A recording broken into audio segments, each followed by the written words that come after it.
el que empieza no es quizás el que más mérito se puede atribuir, ¿no? Que no tiene por qué ser este el caso, pero yo estoy muy contento de cómo pasaron las cosas aquí, cómo empezaron aquí. Nosotros estamos en una esquina y tenemos que asumir esa situación geográfica, a efectos geográficos, y que el sur llegó aquí cuando tenía que haber llegado. Porque tenía que haber llegado, que eran nuestros primos asturianos que nos lo trajeron. Es lo mejor de encuadre que tengo ahí. Y nos hicieron descubrir una cosa que era muy bonita, muy bonito. Y que se podía practicar muy bien. Muy bonito. Sí, habían publicado un reportaje sobre surf en Hawái, ¿no? Como una cosa innovadora y curiosa, como era, lógicamente. Entonces este hombre pues le surgió el interés por acompañarle a estas primeras pruebas, sabiendo que yo era un buen nadador, porque había practicado este deporte, que entonces para él indudablemente era una garantía de seguridad a la hora de meternos en el agua, ¿no? Y entonces yo me acuerdo la primera vez me acuerdo perfectamente cuando fuimos a buscar la tabla a un garaje, era una tabla preciosa, una tabla blanca con rayas verdes longitudinales, era una cosa que a mí me impresionó la primera vez que la vi y dije, coño, esto debe ser magnífico, coño. Esto en el agua tiene que moverse de una manera estupenda. Y entonces cogimos aquella tabla y nos fuimos, bueno, al día siguiente, o no sé cuándo exactamente, nos fuimos a Barrañán, y fue la primera playa que yo probé. Yo me acuerdo perfectamente, era un día de estos de marea alta, que las olas rompen muy en la pendiente de estas playas de oleaje, que hacen una pendiente muy fuerte, bueno, rompía muy en la orilla. Entonces, claro, marea alta, claro. Aunque no era el momento adecuado, pero claro, nosotros no lo sabíamos. Nosotros veíamos una ola que rompía unos metros de la orilla, bueno, y nos metimos. Y yo me acuerdo de mi primera experiencia, fue verdaderamente, me quedó grabada, porque yo recuerdo echarme encima de la tabla, coger la primera ola, más o menos que vino, y a los pocos metros ya vi venir la arena hacia mí a toda velocidad. Pero bueno, con el impulso de la juventud pues no me preocupó. Yo entré en la orilla a toda velocidad, la quilla se embarrancó en la arena y yo salí por encima de la tabla disparado mezclado con la espuma, ¿no? Esa fue mi primera ola. Y bueno, la verdad es que no debe ser un mal recuerdo porque dije, quiero más. ¿Y cómo sabías tú lo que tenías que hacer encima de la tabla? ¿Habías visto a su...? Estoy hablando de junio, julio, por ahí, pleno verano. Recuerdo que yo tardé mucho en ponerme de pie. Tardé mucho porque en verano, efectivamente, en Coruña no había muchas olas, tampoco fuimos mucho. Y fue en aquel verano cuando yo coincidí con Miguel Camarero. Había empezado el organismo correspondiente en aquel momento, no sé qué ministerio sería, habían decidido crear el servicio de salvamento en España, y lógicamente uno de los primeros sitios fue Coruña, y para eso trajeron unas lanchas de Inglaterra. Les prestaron los ingleses, nos prestaron a los ingleses unas lanchas de salvamento que utilizaban ellos, unas lanchas insumergibles que daban la vuelta y se volvían a poner derechas, y no se compraron esas lanchas, pero bueno, esa es otra historia. Era la naciente Cruz Roja del Mar. Sí, la Cruz Roja del Mar, sí. Entonces pidieron voluntarios y yo me presenté enseguida porque era una cosa que me gustaba y me pareció oportuno el presentarme. Hicimos la primera salida, y en esa salida yo descubrí una cosa muy triste para mí después, porque me ha condicionado bastante mi afición al mar, y es que me mareaba muchísimo, ¿no? A mí, en cuanto hicimos la primera bajada a la canaleta de la embarcación, nos enseñaron cómo se desliaba una hélice que se hubiera trabado con algas o con cuerdas, nos lo estuvieron enseñando, pero ahí dentro, con la embarcación moviéndose fuera de la torre de Hércules, en pleno alta mar, aquello se empezó a mover y yo empecé a marear. Bueno, yo me acuerdo el ridículo tan espantoso que hice, vomitando por el inglés que venía con nosotros, dándome palmaditas en la espalda para consolarme. No te preocupes, que eso es una cosa muy normal.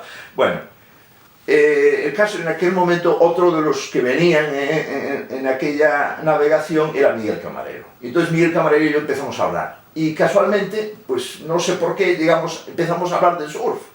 Que yo tenía una tabla, él también, no sé quién lo mencionó primero, la verdad es que eso hubiera sido importante saberlo, quién mencionó primero la palabra surf de los dos, pero el caso es que la palabra se mencionó.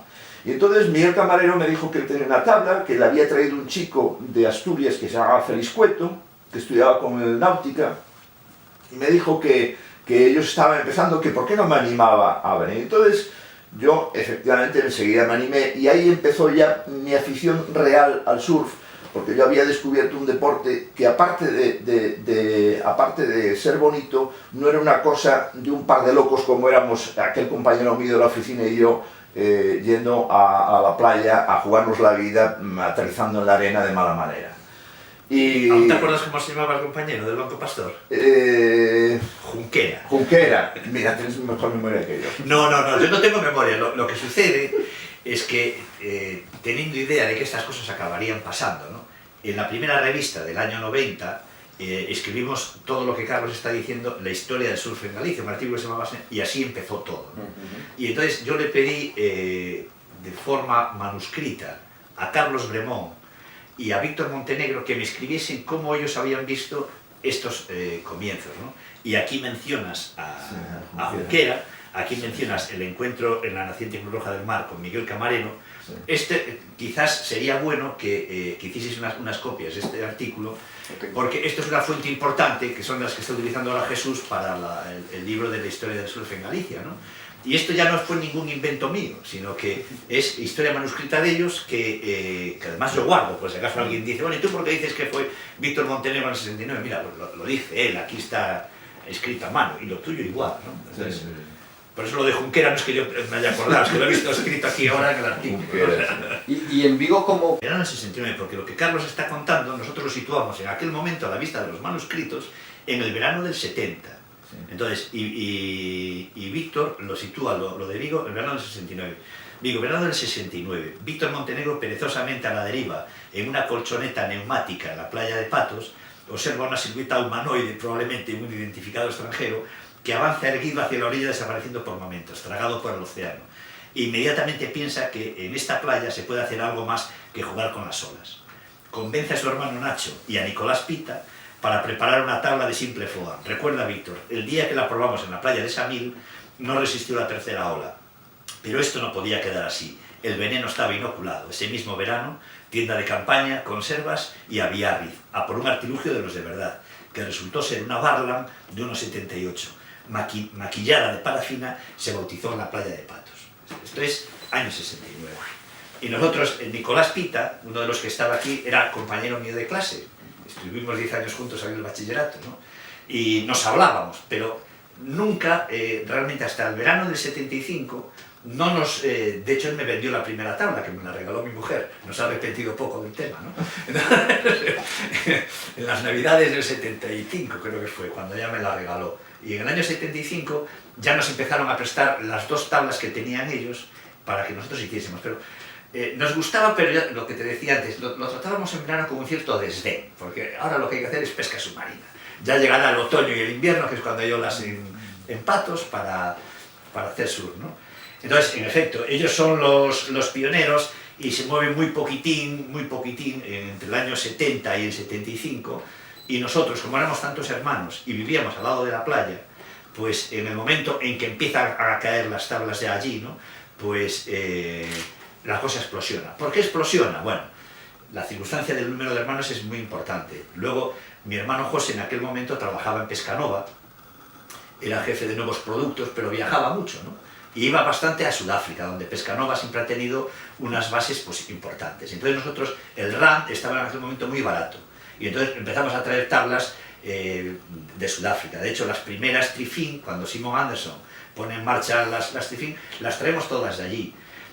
Luego, mi hermano Alfredo, en esos años que aún no habíamos comprado nosotros las tablas, nos traía cada vez que venía a casa, estaba haciendo caminos en Santander, la información de los Fiocchi haciendo surf en el Sardinero. Y entonces eso era otro foco de información, ¿no? Más alguna revista que cayó por casa, en donde pues, comparaba el surf en Australia, Nat John, con el famosísimo Ron Clark, el atleta medallista olímpico, etcétera, etcétera, ¿no? Y entonces, claro, 6 o 7 personas en plan eclosión, ¿no? Pues al final eso pues, se acaba disparando, ¿no? Bueno, nosotros también, no había universidad en Galicia, yo estudié en Madrid, otros hermanos también estudiaron fuera, ¿no? Y el caso es que se iban haciendo muchos viajes, empezamos a ir también a Biarritz a por tablas, de hecho la Freedom se trae en el año 76, o en el año 77 de Biarritz, y los de Coruña, Rufino y Tito, tenían menos medios para traer tablas. Y entonces lo que hizo Rufino, que era un gran amigo nuestro, fue empezar a copiar nuestras tablas. Las primeras marrichas que nosotros trajimos, originales, Rufino las copió. Y hay cantidad de chavales que tienen aquí en Galicia tablas muy parecidas a los primeros twin fins de marrichas. Y cuando de pronto le aparecemos con una tabla con 3 quillas, pues ya es el colmo, ¿no? Porque le hicimos pasar de una quilla a 2 quillas y a 3 quillas. Y ellos siempre iban poniendo algunas pegas a lo que nosotros traíamos. Por ejemplo, el día que trajimos una Lightning Ball de Biarritz también, de 1,87 creo que era, 1,86 o 1,87, dijeron que era demasiado pequeña y que con eso no se podía hacer surf. Naturalmente, a los 2 meses, estaba todo el mundo con tablas de 1,86 copiadas por Rufino, ¿no? Entonces, ellos realmente eran unos artesanos fabulosos, enamorados del surf. Siempre contamos la anécdota de que Tito estaba embarcado, pero en uno de estos que pasó por Coruña y había un buen temporal, decidió no reembarcarse y quedarse a hacer surf en Coruña. Y, es decir, que eso demuestra un poco la pasión que se tenía por el surf, ¿no? Y yo en ese momento pues, estaba acabando navales en Madrid y ya después empecé a trabajar en Coruña, ¿no? Y entonces es cuando empezamos a tener un cierto contacto ya más normal y frecuente con la gente de Coruña, pero que se queda totalmente disminuido en el momento en que yo, por razones profesionales, me vengo a trabajar aquí. Entonces, digamos que a mí me tocó ser un poco el correo, el enlace entre el surf de Galicia Sur y el surf de Galicia Norte, que estaba centrado en Vigo y en Coruña.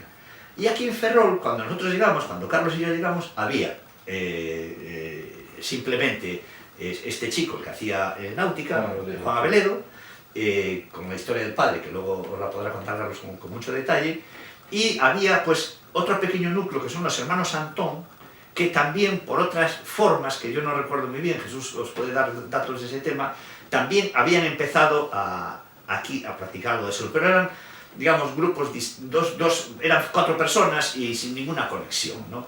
Entonces, lo que yo creo que Carlos y yo hacemos aquí en Ferrol es darle a este movimiento masa crítica, para que la reacción nuclear del surf arranque. Y entonces es cuando, claro, yo ya viviendo en Ferrol, en contacto todo el día con la gente de aquí, con la gente de Coruña y con mis hermanos en Vigo, pues esto se empieza a mover a toda velocidad. No sucedía. Aquí la gente le tenía mucho respeto al mar. Quizás porque aquí hay muchas olas y había habido muchos accidentes. Claro.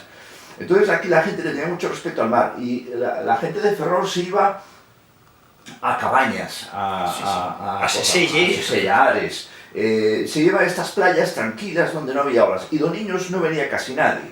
No sé, porque nosotros, la primera vez que vinimos a Doniños fue, y ahora te cuento cómo fue la primera vez, fue en el año 75 más o menos, lo sitúo por ahí, y nos sorprendió que en pleno verano, en pleno mes de julio, en la playa había 4 personas y 2 coches allá, la carretera llegaba solamente, entraba por la parte norte de la playa y tal. La primera vez que vinimos a Doniños fue una cosa muy curiosa. Rufino tenía, donde hacía las tablas era en un cuartucho, el chabolo, que le llamamos, es la palabra, un chabolo al borde de un acantilado en uno de los espacios, en uno de los barrios marítimos de La Coruña. Tenía un chabolo donde ellos con una grúa subían y bajaban una embarcación y la guardaban allí. Entonces, esto era del padre. El padre había dejado, era una persona mayor, había dejado de pescar y se lo había cedido al hijo para sus aventuras y sus cosas de pesca y tal. Y entonces, ahí es donde Rufino empezó a hacer tablas. Entonces era el centro de reunión muchas tardes, Sí, sí. que íbamos allí a hablar entre nosotros, los que practicábamos, los 4 o 5 que empezábamos a hacer surf. Y yo me acuerdo un poco la decepción que para mí representó cuando yo ya aprendí a hacer surf, que fue aproximadamente en el mes de noviembre, lo que antes os había estado contando. En el mes de noviembre conseguí ponerme de pie en Bastegueiro la primera vez en Natal, después de estar un mes intentándolo, con aquel tablón que me había dejado, que al final el tablón me lo quedé yo. De estas cosas que yo no sé si se la compré, si me lo prestó y nunca se lo devolví. Bueno, el caso es que el tablón lo terminé teniéndolo yo. Y entonces llegó el verano y en Coruña, toda la zona, un poco al hilo de lo que comentaba antes Vicente, en Coruña, en verano, los vientos predominantes eran nordestes, eran vientos que incidían sobre la costa. El mar bajaba muchísimo, entonces no había olas. Y era una desesperación ir a Orzán, que en invierno pues habíamos cogido algunas olas, y allí pues no había olas.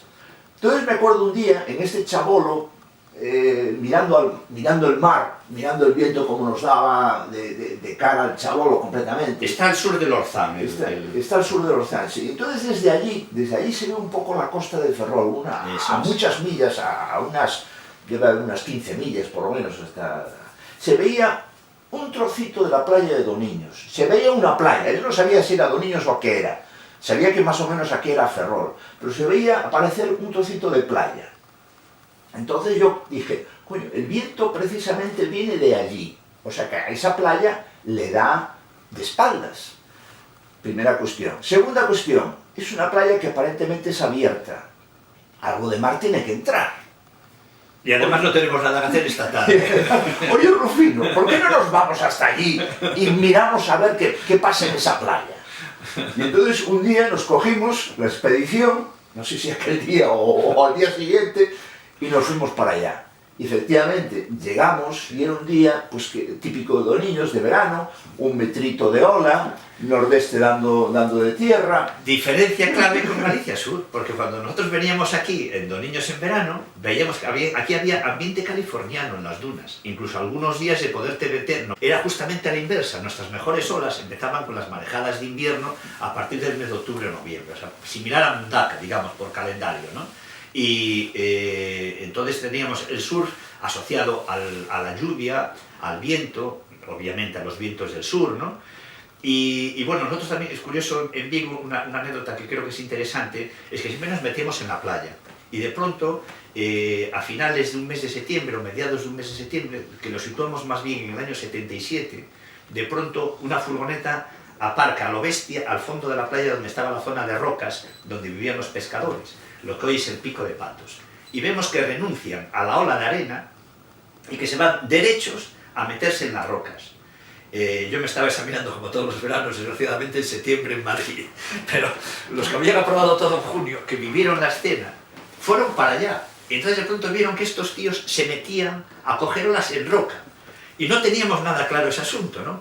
Y ese fue el primer día que cambiaron los conceptos en Vigo de lo que es un pico de roca, que es magnífico, el Pico de Patos cuando funciona, con las olas de... Y era un grupo de 3 o 4 que creemos que era un conjunto de neozelandeses y australianos que estaban pues de surfar por la península ibérica, que era muy normal, que venían de Francia, País Vasco, Cantabria, Asturias, Galicia y Portugal, ¿no? Que a veces muchos ni siquiera pasaban por Galicia, se iban directamente a la zona ya directamente hacia Peniche y tal, ni siquiera se paraban mucho en Afif o las zonas. Curioso de comentar, ¿por qué el surf entró tan tarde en Galicia? Precisamente por una de sus cualidades, que es la geografía de la costa. Encontrando playas, y playas muy buenas además. Pero llegaban a Asturias y de repente miraban el mapa y veían una cosa muy complicada en su camino a Portugal, que era otro sitio también, que la carretera también, las carreteras van muy... La costa es una playa que empieza en la desembocadura del Miño y termina en el Cabo San Vicente, ¿no? Prácticamente. Entonces esta gente llegaba y Galicia la cortaba por el medio. Además veían rías, me dice, coño, aquí en las rías no debe entrar mucho el mar. Y no nos conocía. Y no nos conocía. Eso es otra cosa, ¿no? Y entonces, claro, muchos surfistas se perdieron eso. Hasta que empezó alguno que tenía bueno, más instinto o más espíritu de explorador y empezó a recorrer un poco esta costa y entonces aparecieron surfistas, este que había venido en tren, en el tren con la tabla... El asturiano. No, el Mike Tavelin, ¿no? Ah, Mike Tavelin, sí, Mike Tavelin que vino a Valdoviño, sí, en el 76 o algo así. Sí, por eso, que se cuenta, que fue uno de los primeros que se tiene noticia, que apareció por ahí con una tabla y que venía el hombre siguiendo la costa porque sabía que podía haber cosas muy sorpresivas de encontrarse. O probablemente vino gente, lo típico, que probablemente vino gente, lo descubrió y no nos enteramos, o sea, porque así sucede siempre, ¿no? Eso seguro que pasó. Lo de Mike Tavelin porque ella era un tío muy famoso, ¿no? Entonces este hombre pues empezó a hablar con nosotros, no sabía hablar castellano, pero bueno, enseguida nos entendimos y él nos explicó que él que trabajaba en un mercado de frutas en Sudáfrica, en Durban, y que él un día había descubierto, en su filosofía interior, había descubierto que aquello no era para él. Yo todos los días, yendo al mercado, volviendo, no puede ser. Entonces se fueron a Mauricio, a las Islas Mauricio, con unos amigos, y allí construyó una tabla y cogían olas, que nos había puesto incluso una película una vez, de las olas que cogían, las típicas olas de arrecife y tal. Y otra de las impulsos que tuvo él fue con un compañero irse a las islas de los mares del sur. En el 74, Carlos. 74, ¿no? Sí. Fue irse a las islas de los mares del sur a hacer surf. Y para eso lo que se les ocurrió fue ir a Londres, ir a Inglaterra y comprarse un yate, porque decía que allí los yates eran muy baratos. Y entonces Coruña estaba en la ruta de esa navegación. Cuando llegaron a Coruña resulta que se les había roto el timón automático del barco y entonces su compañero tuvo que volverse a Inglaterra a buscarlo y él se quedó con el barco en el puerto de Coruña sin saber qué hacer, pero bueno, esperando por el compañero, que en principio iba a ser una semana y luego fueron 3 meses, lo que tardó el hombre aquel en volver. Y ahí hay un dato muy importante, porque fue Darryl, estoy ahora recordando en la revista, lo que habíamos escrito en el 90, que fue Darryl el que le enseñó a Rufino a hacer las tablas. Sí. Darryl fue, aquí lo pones, una avería en el timón automático les obligó a recalar en La Coruña y su compañero tuvo que volverse a Inglaterra a buscar el repuesto. Lo que en un principio podía tardar una semana se prolongó durante un par de meses. Y este surfista fue para nosotros una fuente de conocimientos surferos, incluida la construcción de tablas, cuya técnica nos explicó. Sí, Darryl, una cosa que me acuerdo curiosa, fue que Darryl nos hablaba con las palabras en inglés de resina parafinada. Y Rufino, que llevaba tiempo haciendo tablas, pues se volvió loco pensando, pues ¿cómo que resina parafinada? Vamos a ver, la resina de poliéster es una cosa y la parafina es otra. ¿Qué tiene que ver una con la otra? Pero claro, la dificultad idiomática, ninguno de nosotros sabía hablar inglés y Darryl obviamente el castellano tampoco tenía ni idea, nos costaba trabajo entender. Pero al fin él nos fue explicando con dibujos, con gestos, nos fue explicando un poco qué es lo que pasaba. ¿Qué era la resina parafinada? Era una resina que cuando la echas, al secar, puedes lijar inmediatamente, a poco rato a las pocas horas puedes lijar perfectamente las tablas sin que se te pegue la lija a la resina, que es lo que nos pasaba con las resinas normales industriales que nosotros teníamos en aquel momento, que no tenían la mezcla de parafina que produce ese efecto físico. Entonces ese fue un gran descubrimiento, porque Rufino vio el cielo abierto con la gran dificultad que tenía para lijar en las tablas, porque claro, siempre le quedaba pegajosa la resina, cómo podía lijar las tablas y dejarlas con el acabado perfecto que tenían las tablas profesionales que nosotros ya habíamos visto. Eso fue un avance tecnológico en la fabricación de tablas aquí, pues impresionante, ¿no?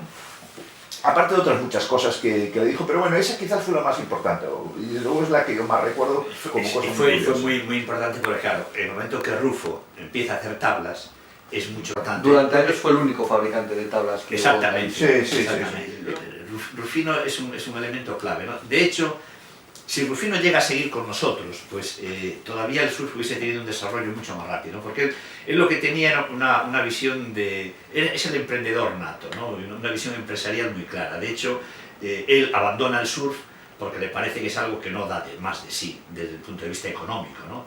Él que aprende ya a manejar bien la resina y demás, empieza a ver que en ese momento pues hay determinados muebles de baño, como las bañeras, etcétera, teléfonos que se pueden hacer de resina. Yo desde mi fábrica también le encargué ventiladores de resina, cosas de resina. Él ya dijo, mira, esto es un deporte de tiraos y con esto no nos vamos a ganar la vida y yo tengo que comer, que tengo una familia por delante. Entonces, lo que para nosotros era un divertimento, él lo quiso inmediatamente también ver si se podía convertir en una profesión.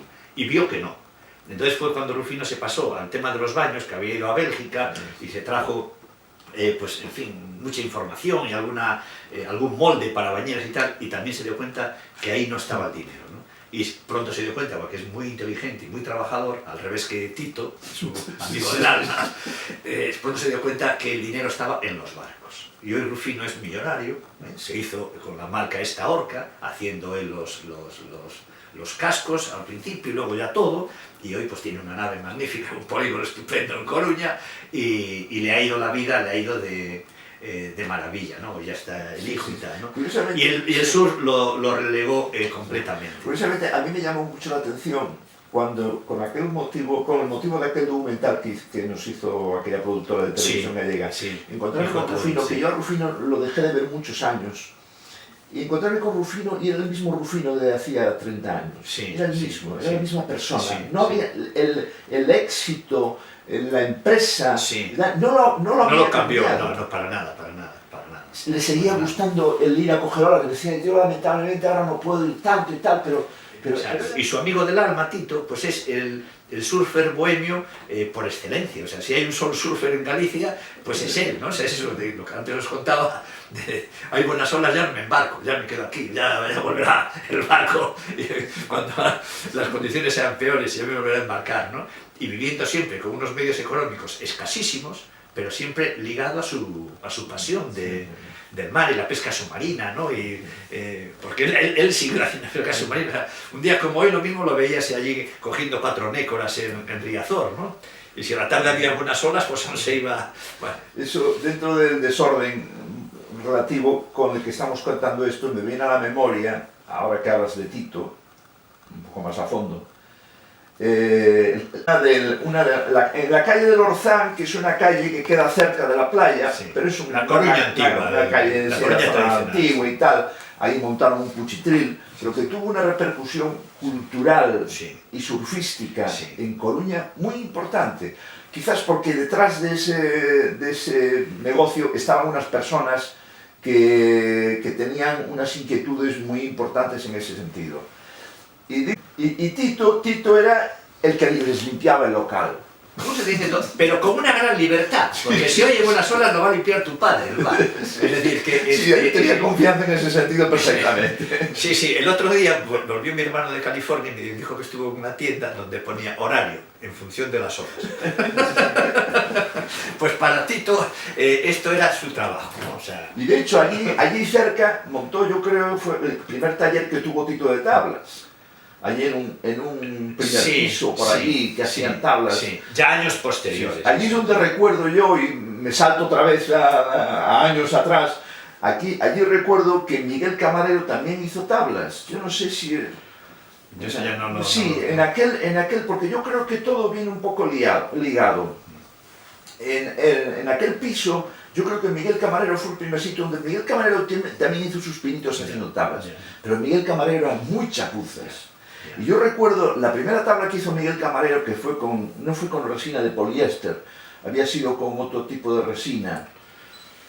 Y el foam había sido... el epoxi el epoxi no lo conseguíamos, y entonces que había el poliestireno. Poliestireno es un material que cuando le cae una gota de resina la atraviesa como si fuera un disparo, ¿no?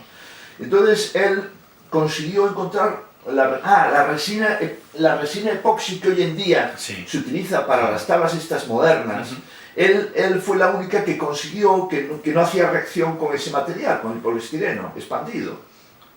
Y entonces hizo una tabla, que me acuerdo que era de color rojo, afortunadamente, ya no sabéis por qué, porque era de color rojo, pero él, los chorretones que le quedaron de echar la resina, para él era secundario, los dejó. Y entonces había unos chorretones que una vez secos eran como cuchillos, ¿no? Y tú te montabas en aquello y te rasgaba los muslos, te rasgaba la barriga. A él era igual. Yo me acuerdo de aquello y digo, tío, esto tienes que lijar. No, pero es muy difícil lijar eso, tal. Eso, es igual, pero frota lo mismo, tal. Y yo me acuerdo que salir sangrando, claro, por eso era roja la tabla, deduzco yo, por eso lo hizo roja el cabrón, porque así la sangre se notaba menos. Estas historias yo creo que son comunes a toda la geografía. Y luego ¿no? otra chapuza que hizo, déjame que si no se nos vaya esto de aquí contarlo, otra chapuza que hizo fue con la famosa tabla que le trajo Félix Cueto y que se la compró, y vez que se la regaló falso, en aquella época no se regalaba nada, se compraba más o menos barata, pero se compraba. Con aquella tabla que le compró a Félix Cueto, cuando vino la moda de las tablas cortas, entonces Miguel Camarero dijo, yo tengo que tener una tabla corta. Y no se le ocurrió otra cosa más que cortar la tabla grande, una tabla de 2,20 o 2,30 que le había comprado a Félix Cueto. Pero dices, bueno, la cortó, pero hizo una tabla corta más pequeña. Pero es que no es así. Tú te das cuenta, para decirlo rápidamente, cómo es un portaaviones, que tiene una proa completamente recta. Pues eso es lo que quedó. Dije, pero ¿cómo coño se te ocurre hacer eso? Juan Abeledo, padre, tenía una... iré diciendo padre e hijo porque si no podemos confundir el personaje. Juan Abeledo, padre, tenía y tiene una casita muy rústica, pero muy encantadora, aquí cerca de la playa de Donillos, un poco por aquí arriba, justo en esta línea aquí. Entonces, el hijo, el padre, fue un hombre de la playa de Doniños de toda la vida. Cuando nadie venía a la playa de Doniños, él era el único que en verano estaba en la playa de Doniños prácticamente todo el día, dormía en tienda de campaña con la mujer. Los dos eran un matrimonio. Bueno, la historia yo lo hice una vez en una entrevista muy larga, que él me estuvo contando cosas verdaderamente interesantísimas sobre cómo fue su vida, cómo se desarrolló su vida, gran parte de su vida volcado aquí en esta playa. Fue el primer socorrista voluntario que estuvo a la playa, etc. Bueno, entonces el hijo se fue a estudiar a Coruña y entonces se encontró enseguida con el núcleo surfístico de Coruña. Entonces, claro, la inmediata fue comprarse una tabla también, o hacerse con una tabla, y venir aquí a Ferrol a cogerolas porque ya conocíamos Doniños y ya se sabía que aquí había muchas posibilidades. Entonces un buen día que Juan Abeledo, tú, si ves que me falta algo, me lo apuntes, por favor. Por completar un poco la personalidad de ellos, porque el surf aparece en su vida cuando él ya tiene 60 años, 60 sí, o algo más. Sí, Era la típica pareja, exactamente enamorada de la naturaleza y del ejercicio físico. Para que te hagas una idea, con las raciones que te daban en la posguerra, de la lata de sardinas y no sé qué, pues se iban en los veranos, su mujer y él, pues a lo mejor recorrían Galicia en bicicleta, en aquellas bicicletas súper pesadas, es decir, que la playa para ellos fue como digamos un componente más de su forma de ver la vida, ¿no? Y de cómo estar ligados a la naturaleza y al mundo del deporte y tal, ¿no? Y él, vamos, ahora sí que estuve con el tema del surf, Carlos. A mí, como pescador submarino, lo que me daba envidia de él de siempre es que le preguntaba a su mujer, ¿hoy qué quieres comer? Porque bajo y cojo sargo o robaliza o pulpo aquí pegados, ¿sabes? Es decir, aquí en los años, cuando ellos vinieron de hacer la casa, pues a final de los 50, 60, ¿no? Me imagino que es cuando... Más o menos, tal, porque incluso llevaban a veces la pesca, alguna pesca la vendían y la llevaban en bicicleta, en unos cestos, bueno, cuentan unas cosas que tú contabas bien en esa... Entonces, digamos que es un romántico, ¿no? O sea, un poco lo que Tito antes hablaba de la parte positiva de Bohemia, del surf y tal, pues lo tiene de la pesca submarina, magníficos artesanos, que en la empresa nacional Bazán, donde, en fin, tampoco hubo nunca mucho control, ahí hicieron sus primeros propios fusiles de pesca submarina, tanto de gomas como de aire comprimido, una cosa curiosísima, ¿no? Y entonces el surf irrumpe en su vida cuando él cumple los 60 y poco años. 59, ¿no? exactamente, 59. 59, para mí 59, sí. Entonces el padre, cuando recibe a su hijo, que viene de Coruña con su tabla preciosa y a coger olas, le dice, yo quiero una también. El hijo se sorprende muchísimo y dice, pero papá, tú estás loco. Claro, el hijo viene de un sitio donde los surfistas son chiquillos de 22 o 20 o 19 años y su padre, que tiene casi 60, le está pidiendo una tabla. Pero papá, ¿tú cómo vas a...? Ahora que tú y yo tenemos 60 nos empezamos a entender mejor. Sí, sí, cosas sí, como sí, son. sí, ¿eh? sí, O sea, sí. yo hace 20 años esto no lo entendía, ahora lo entiendo muchísimo mejor. Entonces, el caso es que bueno, pues papá, como quieras, pues bueno, tú verás.